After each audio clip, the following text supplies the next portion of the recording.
Acompáñeme porque ya está con nosotros. ¿Cómo le va, Tayana? ¿Qué dice? ¿Qué tal, Tayana? ¿Cómo está? están? Un gusto, ¿eh? Muy bien. Bueno. Muy buena editorial. Bueno, le agradezco. La verdad que, digo, hay muchas cosas para comentar esta semana. Hay cuestiones que tienen que ver con la justicia. Muchas. Que son muy opacas realmente, y uno no sabe bien qué es lo que pasa. Más que con la justicia, con el Poder Judicial. Con el Poder Judicial, Porque tiene la razón. justicia es un valor y no deberíamos asimilarla al Poder Judicial, que en general, lamentablemente, es una cosa bastante distinta. Ahora, digo, qué simbólico lo que usted está diciendo, porque no podemos hablar de la justicia y tenemos que hablar de los jueces, porque el desempeño, obviamente, uno piensa, deja mucho que desear, en definitiva. Sí, bueno, esta semana ha sido tremenda en eso, ¿no? Y hoy mismo se dan dos cosas muy notorias, ¿no? Como es la citación indagatoria desde ayer a tarde al fiscal Stornelli, que es un fiscal que está teniendo un rol relevantísimo en el país y que aparece envuelto en todas estas cosas. Pero también está la sentencia al encubrimiento en el caso AMIA, luego de décadas. ¿Qué le parece? Bueno, la sentencia, yo vi simplemente los condenados, los absueltos, no tengo una opinión especial, pero lo que me llama la atención es primero el tiempo que hemos tardado como sociedad en tratar de resolver eso, y segundo, que queda en una situación muy delicada las autoridades del Poder Ejecutivo, que claramente hicieron lobby por dos de los procesados que han resultado condenados por el tribunal, ¿no? Bueno, el expresidente Carlos Menem fue absuelto, el juez Juan José Galeano tiene una condena de de 6 años, y el ex titular de la ex-CIDE, Hugo Anzorregui, 4 años y 6 meses. En total hubo 8 condenas y 5 personas que resultaron absueltas. Y los dos fiscales que habían intervenido han sido condenados. La sensación que a uno le queda después de conocer el fallo es, yo creo que lo que usted marcaba muy bien, ¿no? Que la justicia se ha tomado tanto tiempo que en rigor uno no sabe hasta dónde realmente el fallo tiene un impacto o de alguna manera va a poner algo de justicia después de pasado tanto tiempo. Sí, siempre mejor que esté una sentencia que no esté, ¿no? Pero evidentemente lo que hay es un sistema de administración de justicia que tiene muchas dificultades para pronunciarse en tiempo y forma, ¿no? Para no hablar de los delitos de lesa humanidad, ¿no? Que estamos todavía con los juicios 40 años después de sucedidos los hechos, porque nos costó décadas poder realizar esos juicios como sociedad, ¿no? ¿Cuál es la expectativa que tiene en torno, yo le iba a decir a la justicia, pero vamos a decir al desempeño de los jueces? Digo, ¿eso puede cambiar en la Argentina? ¿Puede cambiar en los próximos años? Me parece que sí. Algunas encuestas están dando cifras muy desalentadoras, ¿no? 85% de la gente que no confía en la administración de justicia, en los jueces. Eso es una barbaridad, digamos, es una cifra altísima. O sea, algo hay que hacer, hay que buscar un funcionamiento más eficiente y obviamente en el caso específico de los jueces federales de la capital, de Comodoro Pi, hay que hacer un debate profundo en la sociedad, porque de la manera que estamos no podemos seguir. Es decir, la politización y la partidización de eso, de muchos, no todos, ¿no? Pero de muchos de esos jueces y la forma en que accionan son generan más desconfianza de la confianza que generan.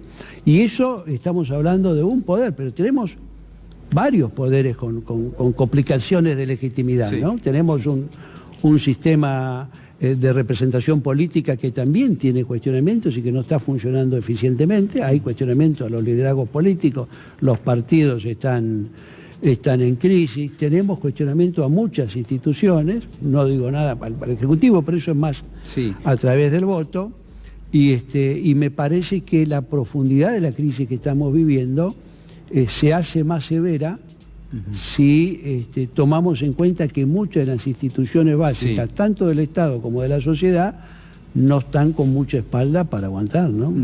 ¿Que sigue creyendo en la política? Durante los últimos años, uno, al menos los mensajes que bajan, uno podría decir desde los principales medios de comunicación, son muy desalentadores con respecto a la política. La política ya no es la herramienta para transformar el destino o la realidad de la gente?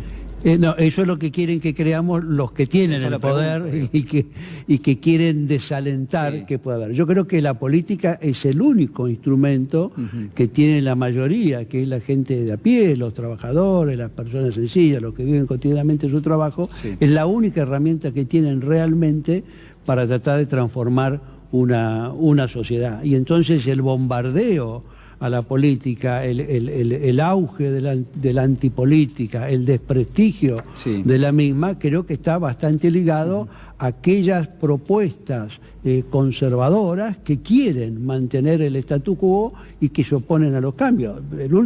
Yo creo que el ejemplo más notorio en nuestra región es el caso Lula, ¿no? El hombre que más cambió Brasil, un presidente admirado en todo el mundo, y lo metieron preso para que no compitiera y sigue preso con una condena realizada por un juez que solo le interesaba la justicia y que terminó siendo el ministro, el ministro de Justicia de Bolsonaro, que es casi un oximorón, ¿no es cierto? Sí, uno podría decir que hay un conflicto de intereses, ¿no? Ahí claramente. Pero hay una cosa, hay una clara vocación política en todo lo que ha sucedido. Entonces me parece que ese desprestigio de la política está unido a esa defensa de los privilegios y del statu quo. Pero yo estoy optimista porque creo que la política está recuperando espacio y creo que la sociedad argentina, que lucha contra ese desaliento que le quieren vender desde el poder, esa resignación, ¿no? El presidente se pasa todo el tiempo diciendo: este es el único camino, este es el único camino, no hay otro. Es decir, el mensaje es, ya está, pibe, bancátela. Frente a eso creo que hay una sociedad en donde frente a esa resignación hay un renacer de la esperanza y hay una expectativa de cambio, para usar la palabra que usaron ellos, pero que es un cambio que termine con este azote, peor que el Vizconde malo, que está, me parece que leyó el libro. Yo no creía que había leído Ítalo Calvino, el presidente, pero me parece que leyó la parte del malo. No, pero la parte... El varón rampante no creo que lo haya leído. No, bueno, a mí lo que me sorprendía un poco era la parte buena, que uno puede decir, bueno, es todo bondad, pero es tan necia y en todo caso tan poco de hacerse sus cuestionamientos también, que después en definitiva, por lo menos en el libro, termina generando un efecto, no digo similar, pero en gran medida la gente se le termina alejando porque dice, este es un necio, no ve lo que está pasando.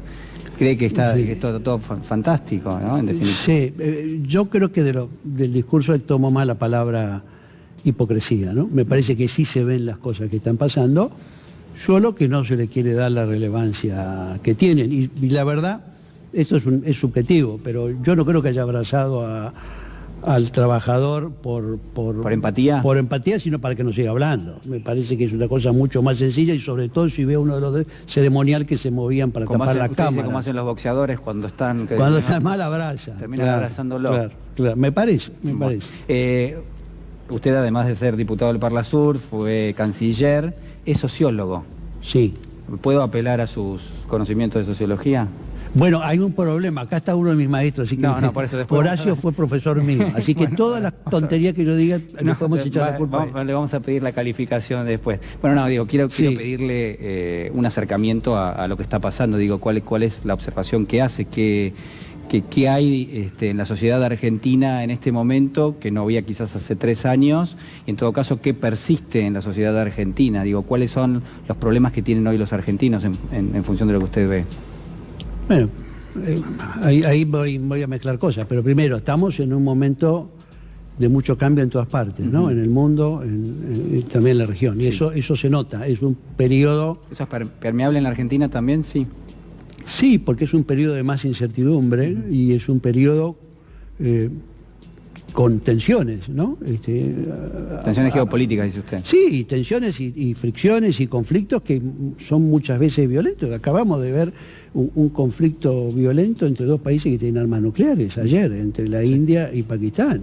Esta mañana fracasó, o anoche, fracasó el encuentro entre Corea del Norte y... para hablar de cosas de afuera. Pero digamos, me parece que esa perspectiva, y ciertamente estamos viviendo años malos en la Argentina, en la región, y el panorama no es bueno. Cuando uno habla y mira o lee las cosas que hay, todo el mundo cree que estamos cerca de otra crisis financiera internacional y que el crecimiento pierde potencia, esa recuperación de la crisis del DE pierde potencia. ¿Crisis financiera a nivel global o en la Argentina? Global. No, nosotros estamos...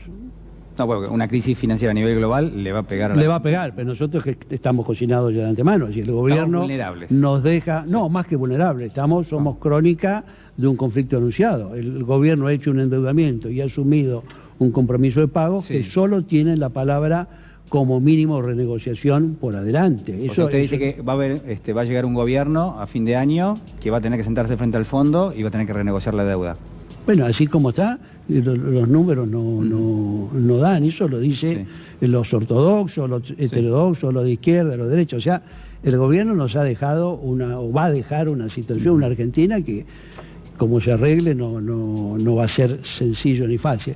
En cuanto a la sociedad argentina, vive un deterioro muy grande de sus condiciones de vida. Ha apostado, votó mayoritariamente un gobierno que ha defraudado a esa mayoría. Los que no creían en esa mayoría y se mantenían más cercanos al gobierno anterior, al peronismo, obviamente teníamos muy pocas expectativas en que este gobierno hiciera algo por mejorar, porque el gobierno decía que iba a mejorar lo que estaba mal y mantener lo que estaba bien. Destruyó lo que estaba bien, empeoró lo que estaba mal e inventó cosas nuevas que están mal. O sea, es una especie de fracaso muy notorio. Y a mí lo que más me impresiona es lo que usted señalaba, la dosis de hipocresía y de cinismo, porque no aceptan eso. Es decir, no van a empezar las clases la semana que viene. ¿Por qué no van a empezar las clases? Porque no quieren que los maestros mantengan el salario que tenía el año pasado en términos reales. Hubo un aumento del 47% del costo de la vida y los salarios promedio de la Argentina subieron 29%. Y a un maestro van a pagar 16.000 pesos de entrada. Pero, bueno, hoy el gobierno adelantó la cuota del salario mínimo, ¿no? El salario mínimo se ajustó. Esto también tiene que ver con eso que usted dice, 25% el año pasado contra una inflación que prácticamente lo duplicó. Exacto. Y está claro que si el gobierno no hacía este movimiento, directamente el salario quedaba por debajo de la línea de pobreza. Bueno, no, de seguro entonces, de pobreza, de indigencia. Entonces, lo que tenemos es una insensibilidad grande y una decisión de hacer un ajuste sobre la espalda de los que menos tienen, manteniendo o recreando privilegios para los que más tienen. Es una cosa, hace un rato estaba Felipe Solá aquí en el canal. Le quiero preguntar sobre eso. ¿Hablamos de política? Hablemos de política. Bueno, Felipe Solá. Habla con él habitualmente, se sacó una foto con Cristina Fernández hace apenas algunos días. Hay mucha especulación al respecto. A mí me gusta esa foto, porque está mi amiga Cristina y mi compañero, soy compañero de colegio de Felipe. Ah, ¿usted fue al colegio con Felipe Solá? Fuimos al colegio juntos, somos de la misma promoción del Nacional Buenos Aires. ¿Se sentaban cerca? No, él estaba en otra división, pero dos íbamos turno tarde y volvíamos juntos porque vivíamos una cuadra de distancia, así que volvíamos conversando. Así que tengo una amistad grande. Él me pidió que fuera secretario de Derechos Humanos en la provincia cuando fue gobernador. Yo volvía de estar en Washington y organicé la Secretaría de Derechos Humanos de la provincia. Tengo una gran amistad, es un hombre muy valioso y me alegra mucho que estemos en coincidencia, en convergencia y en la convicción de que hay que construir un gran frente para derrotar este proyecto. Hay algo que un poco uno puede empezar a percibir, que es que lo que parecía algo mucho más difícil de lograr, que era cierta cuestión vinculada a la coalición, a una alianza dentro de lo que es el peronismo, que es un campo muy amplio en términos políticos, pareciera ser que empieza a generarse ciertos consensos, ¿no? Yo estoy optimista, tengo tres elementos, cuatro, digamos. Uno, la semana pasada fue el Congreso del Partido de la Provincia de Buenos Aires.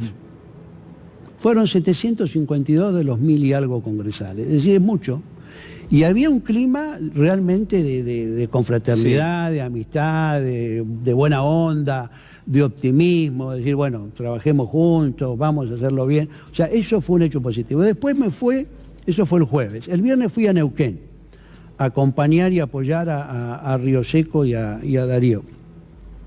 La fórmula que llevamos adelante, el peronismo allá, que está haciendo una campaña magnífica y que está muy cerca de lograr un triunfo en una provincia donde el MPM no perdió nunca, pero estamos derrotando a Cambiemos y a su candidato, que es del UCR, que es el intendente de la ciudad, sí, el Pichi Quiroga. O sea, están haciendo una gran campaña con mucho apoyo y también en un marco de unidad grande. Se ha logrado unidad en varias provincias y yo le digo, el ejemplo de Neuquén es muy bueno. Ayer tuvimos reunión de parte del Consejo del Partido Justicialista con la Comisión de Acción Política, que se sigue sumando gente. Ayer se sumó Alberto Fernández, que es otro que estaba afuera hace tiempo, se había sacado Cristina, pero ahora está dentro. Y usted estaba en la reunión de ese consejo, apareció Ginés con un esquema ya de armar los equipos para preparar equipos técnicos, preparar la campaña. A mí me han puesto a cargo del tema internacional, pero además usted estaba ahí y estaba Gilini, dirigente sindical, estaba Víctor Santamaría, estaba Hugo Moyano, estaba Piñanelli, en fin, hay un ambiente de intercambio, de diálogo y de mucha convicción, porque acá hay que convencerse de una sola cosa, hay que convencerse de que hay que derrotar a Cambiemos, porque esa es la derrota política que le va a quitar aire a este proyecto restaurador y defensor de privilegios. Le voy a hacer una pregunta, pero que va con una pequeña llamadita abajo. La pregunta es, ¿puede volver el peronismo a enamorar a una parte del electorado? Y la llamadita abajo dice que bueno, que en gran medida también eso va a estar del lado del gobierno en función de lo que sea este año, ¿no? En términos económicos, en términos sociales, que parece que por lo menos por lo que se ve no va a ser demasiado bueno. Digo, eso por ahí puede arribar una cantidad de votos importante. Sí, yo creo que puede volver a enamorar. Tenemos un apoyo muy sólido. Las encuestas de verdad están dando bien al peronismo y mal al gobierno, lo cual no es sorprendente, dado lo malo que es el gobierno. El gobierno es realmente... la llamadita. Es realmente muy malo. Digamos, yo no le iba a decir eso, pero el voto no es solo económico. Lo económico es muy importante, pero el voto no es solo económico. También es... ¿Cómo es el voto? Y el voto es político, es una esperanza. Eso lo dice Lula bien. La gente vota sueños, vota lo que desea que suceda y que cree que es lo que mejor puede hacer que suceda. No sueños de fantasía, sueños en el sentido, ¿qué es lo que me puede dar una perspectiva de mejorar, de cambiar un rumbo? Y creo que en la sociedad argentina se está acentuando la convicción de que hay que sacar al gobierno de Cambiemos en octubre para tener una opción y una esperanza distinta. Yo creo que el peronismo tiene experiencia en lidiar con situaciones difíciles, tiene una tradición de defensa de la producción y del trabajo y del salario, y creo que tiene una sensibilidad social que va a hacer que una mayoría significativa lo apoye, sobre todo si somos capaces de mostrar no solo una coincidencia política, sino también hay que hacer una convergencia productiva, social. Esto no es solo un arreglo entre dirigentes que se pongan de acuerdo. Esto es convocar a sectores de la sociedad argentina para que ayuden a reconstruir. Y eso es el trabajo, la producción, son los industriales, son los productores. Ayer, pero hasta ni los brasileros nos aceptan las peras y las manzanas. Sí, ¿no? Y eso estaba arreglado en el 15, que si había un problema se paraba esa empresa y seguían las otras y ahora han cerrado todo. O sea, nada hacen bien, nada hacen bien. O sea, yo creo que la sociedad ya le ha tomado el tiempo, se ha perdido la expectativa que podía tener y tenemos que trabajar, tenemos que escuchar mucho. Los dirigentes y los peronistas tenemos que escuchar mucho, tenemos que conversar mucho y tenemos que converger en una propuesta clara, concreta, que permita a la Argentina salir de la gran crisis en que nos están dejando. Jorge Indañana, muchísimas gracias. No, gracias. Muy amable. En el día de hoy, ustedes saben, lo llamaron a indagatoria al fiscal Carlos Stornelli, fue el juez Ramos Padilla. Ramos Padilla lo cita en lo que es la causa que investiga maniobras de inteligencia y espionaje de Marcelo D'Alessio. Este es el informe.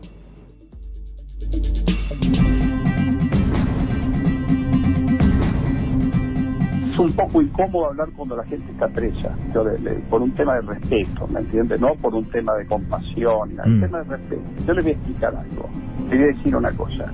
Este hombre D'Alessio, que realmente no es un loco.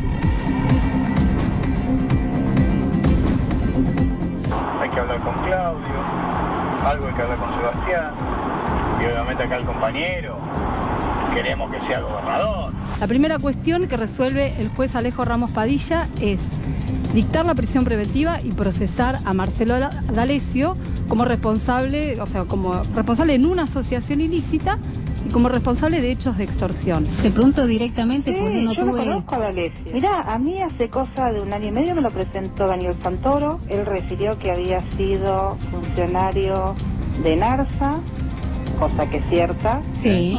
y que nos iba a decir cómo funcionaba el tema del gas licuado y los barcos y no sé qué. Que realmente no es un loco. No. Es una persona totalmente idónea en la materia. No es un improvisado. Es una expertise en la materia.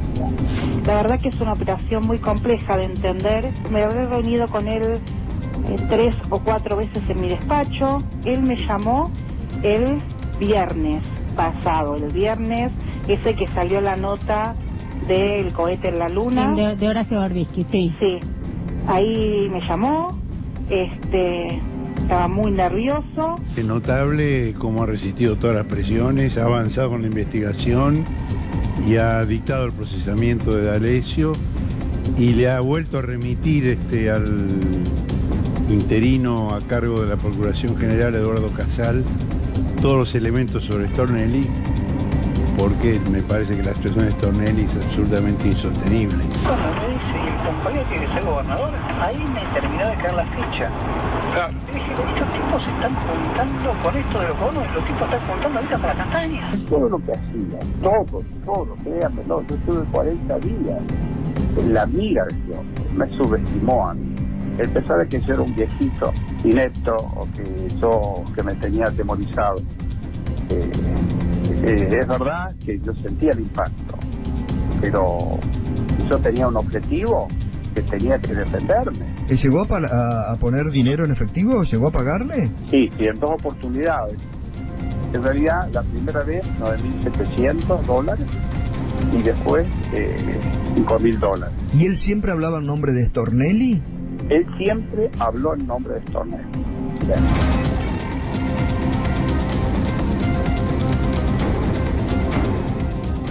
Muy bien, está con nosotros Horacio González, es sociólogo, docente, investigador, ensayista, exdirector de la Biblioteca Nacional y es parte de Carta Abierta. ¿Qué tal, Horacio? ¿Cómo le va? Gracias por invitarme. Muchísimas gracias por estar con nosotros.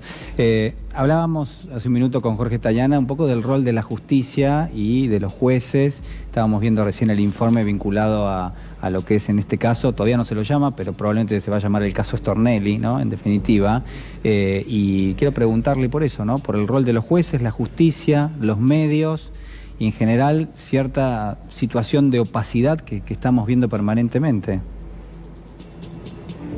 Bueno, en primer lugar, hace años que los medios de comunicación se proponen implícitamente como una instancia de juzgamiento, sustituyendo partes importantes de la justicia. Es como la realización de un juicio en primera instancia, con muchas probabilidades de que la justicia institucional después lo tome. De modo que habría que analizar en la historia argentina y quizá en la historia contemporánea cómo el papel que adquirieron los medios de comunicación prácticamente desde la década del 50 y con una manifestación más explícita al final del siglo XX, para retomar ciertas funciones de la justicia tradicional. En este marco se entienden también las transformaciones que ha tenido la justicia en el sentido de aceptar esa espectacularización, tomarla también como parte de la vieja justicia que venía de las viejas invenciones del derecho romano. Y en ese sentido aparecen estos 9 jueces que actúan frente a los medios, con los medios y tomando los enjuiciamientos previos que se realizan en los medios, pero no en cualquier medio, los grandes conglomerados mediáticos que son también conglomerados financieros y con diversos intereses en la economía real. Claro. Entonces, en ese sentido aparecen nuevas figuras jurídicas que están tomadas de la de la beta narrativa de los medios, como el arrepentido o el delator arrepentido, la prisión preventiva. En fin, son figuras que tienen también cierto dramatismo porque vulneran los viejos procesos de la justicia enmohecidos también. Sí. Lo estoy defendiendo los modos de la justicia anterior. Una sociedad se renueva cuando se renuevan sus formas de justicia institucional. Estas sociedades se han renovado en términos de la justicia tradicional a través de la justicia mediática. Como tantas veces se ha estudiado, Zaffaroni escribió un libro sobre este tema. Es decir, no estoy diciendo nada nuevo. La cuestión es que la estructura de una nación, que puede estar formada por la estructura ferroviaria, educativa, un sistema de símbolos, de memorias, y la estructura jurídica. Esta en la Argentina está totalmente corroída, con los personajes que estamos viendo a diario. No obstante ello, hay una lucha en su interior porque, si me permitís tomar tu ejemplo de la figura escindida del conde, evidentemente hay una justicia escindida en la Argentina entre un conjunto de jueces. No hablo necesariamente de justicia legítima, que ha marcado un antecedente de sumo valor, sino de muchos jueces que estudiaron años en la Facultad de Derecho, que antes de ir a la facultad tenían expectativas varias respecto a lo que es el ius, la justicia, respecto a lo que es una relación humana regida por la justicia, que es un tema del ideal, digamos. Entonces se ven confrontados con la decisión de ser jueces o abogados. 5, 6, 7 años de estudio, una tesis, la memoria de los viejos profesores, entre las que puede estar un Sampaio o un Carlos Cosio, y después este pantano en el que estamos en términos de la justicia. Algo tiene que pasar, y estoy confiado en que algo va a pasar. Algo va a pasar, dice usted. Dice usted. Es porque lo escuché a Jorge decir que algo iba a pasar. Claro, que es mejor decir que algo va a pasar. Usted cifra algo de expectativa. Bueno, ¿qué pasa con la política? Eso también quiero preguntarle. Bueno, lo mismo, porque efectivamente coincido. ¿Hay un halo de escepticismo en parte de la sociedad con respecto a la política? Sí, pero hay un escepticismo trivial, digamos. Yo creo que el escepticismo es un dato de la conciencia interesante. El optimismo espontáneo sirve para cebarte un mate a la mañana y para muchas otras cosas. Por ahí si tenés unos bonos y crees que se van a valorizar.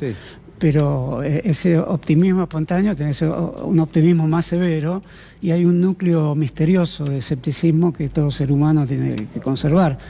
Porque no podemos pensar que un proyecto, un envío hacia adelante de la historia pueda salir necesariamente bien. No hay determinismo en eso.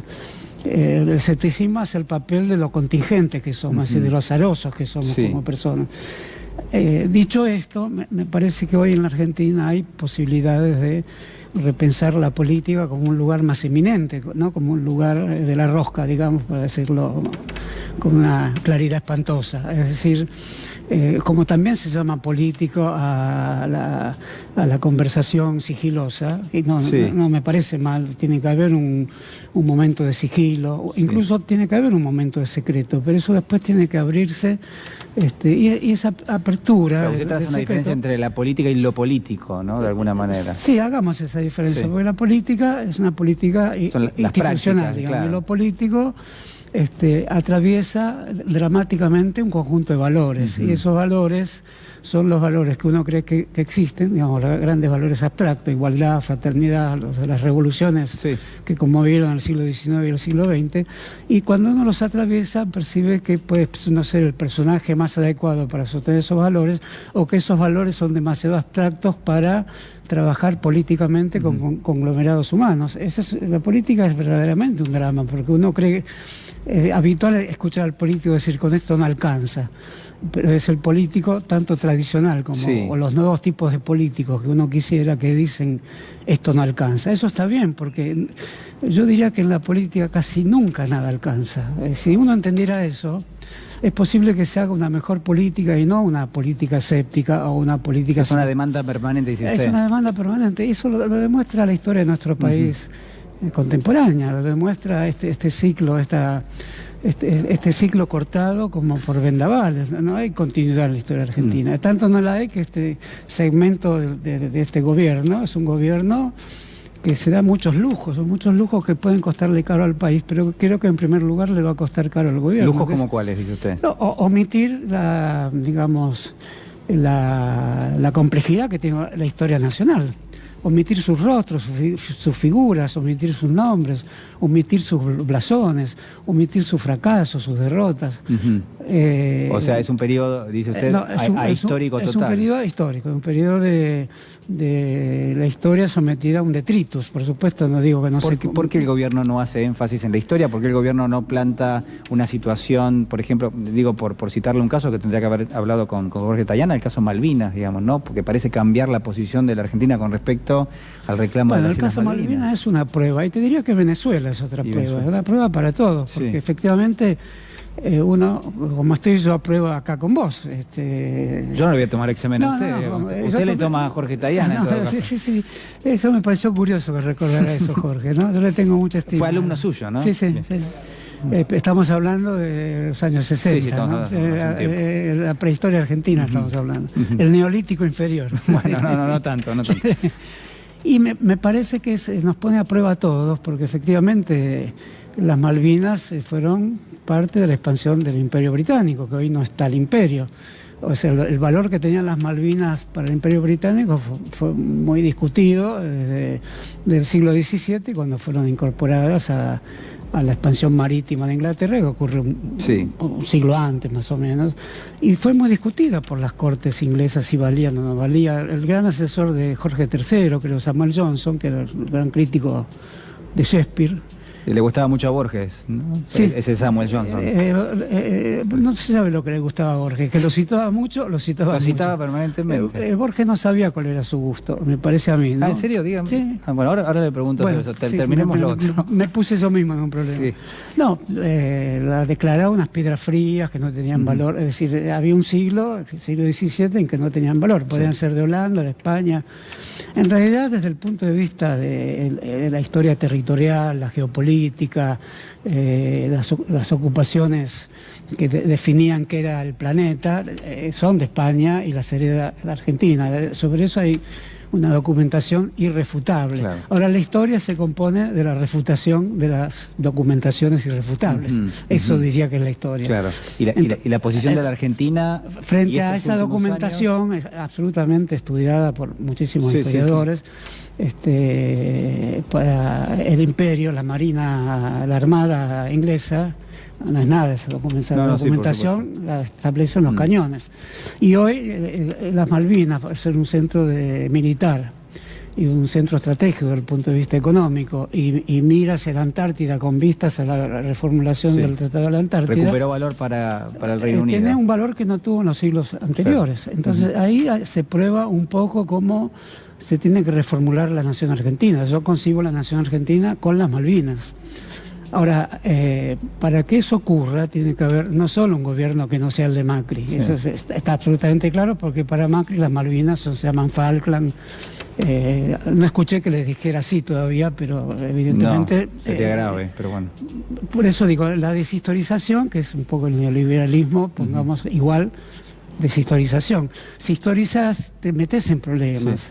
Si no historizas, crees que no te metes en problemas, pero te metes en otros problemas. En el problema de tu no historia, o en el problema de la división de tu yo, digamos. Sí. Horacio, te digo, para terminar la cuestión Malvinas, me parece que un nuevo gobierno que tome en cuenta de nuevo la cuestión Malvinas debe hacer más cosas incluso que las buenas que se hicieron en periodos anteriores.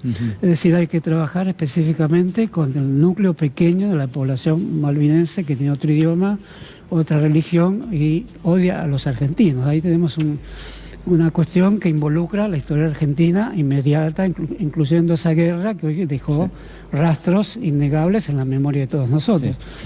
Es el conjunto, uno más del conjunto de desafíos que tiene que atravesar la política y lo político. Quiero preguntarle por el rol de los intelectuales. Usted hablaba recién de Borges. Yo me animaría a preguntarle un poco por la literatura en general, que hacemos uso en este programa, y abuso de alguna manera. pero digo, en líneas generales, el rol del intelectual, el rol del escritor, del artista en general, ¿cuál es el rol que usted ve para las sociedades a futuro, ¿no? Teniendo en cuenta el poder que tienen, por ejemplo, hoy los medios? En vista de tu pregunta, Sí. diría que el rol de los intelectuales es pensar cuál es el rol de los intelectuales. Esa frase Sí. la escuché mucho y participé en innumerables reuniones cuyo tema era Pero es pensar, el rol en de los definitiva, es intelectuales. tomarse Y vengo tiempo acá para ante pensar. vos a decir lo mismo. Sería pensar en qué, porque no en vano la idea de intelectual, la idea de los intelectuales está sometida a una crítica rigurosa de la vida popular, de la vida cotidiana, y está sometida a una crítica rigurosa de los que supuestamente se llaman también intelectuales. Yo tengo solo críticas a esa supuesta función de los intelectuales, pero al mismo tiempo me reconozco en Italo Calvino, en Borges o en Jauretche. Pero imagina, o en John William Cook, imagina un rol distinto, no, imagino que, digamos, la vida intelectual no tiene una función específica, pero al mismo tiempo todos los problemas políticos de la sociedad son intelectuales. Así, todos tienen un rasgo intelectual, todos están fundados, engarzados en lo intelectual. No necesariamente los intelectuales reconocen eso, como están parcelados también, tal se ocupa de esto, tal se ocupa de esto. Intelectual es aquel que puede negarse a sí mismo, desmenuzarse, criticarse y destrozarse a sí mismo, y al mismo tiempo reconocer que se difuminó, se esparció por toda la ciudad la idea de lo que es un problema intelectual. Una conversación en el subterráneo, una mala comunicación de WhatsApp, un amor perdido, una tragedia en la vía pública, un choque de automóviles, y al mismo tiempo cómo jugar este periodo histórico. Todo eso son problemas intelectuales a condición de utilizar la palabra con un toque suave en la tecla intelectual, muy suave, un susurro, y no decirla tanto también. Porque, me gustó eso. Y porque se somete mucho a veces, casi siempre a la crítica justa de la vida popular. Y tenemos en la Argentina grandes movimientos sociales que han hecho de su fortaleza muchas veces la crítica a la vida intelectual. De ahí proviene la gran discusión, entre otras, de Borges y el peronismo, ¿no? Horacio, le agradezco muchísimo, ha sido muy amable. Fuiste muy amable vos. Bueno, le agradezco mucho. Me gustó mucho la introducción. Te diría que es un programa extraño el tuyo. Te das el lujo de contar 10 minutos una novela o un cuento de Italo Calvino, ¿no? Sí, son pequeños. Pero que es así, porque no digo las novelas, los grandes mitos están en los sets de televisión ahí. Están sin que nos demos cuenta. Vos lo que haces es una trampa de poner decir, no, acá en los sets de televisión hay mitos. Hay mitos. Y esos mitos son muy arcaicos. Somos parte de los mitos. Gracias, bueno, Horacio, ha sido gracias. muy amable. Hacemos una pequeña pausa y ya regresamos. Muy bien, 12 de la noche, 1 minuto. Recuerden que en el día de hoy se va a dar la apertura de las sesiones ordinarias en el Congreso de la Nación. A partir de las 10 de la mañana, el presidente de la Nación, Mauricio Macri, va a dirigir lo que es su discurso. Por supuesto, hay gran expectativa. Nosotros nos despedimos. Nos reencontramos el próximo lunes a las 11 de la noche aquí en C5N. Ya viene Roberto Funes Ugarte. Muchísimas gracias.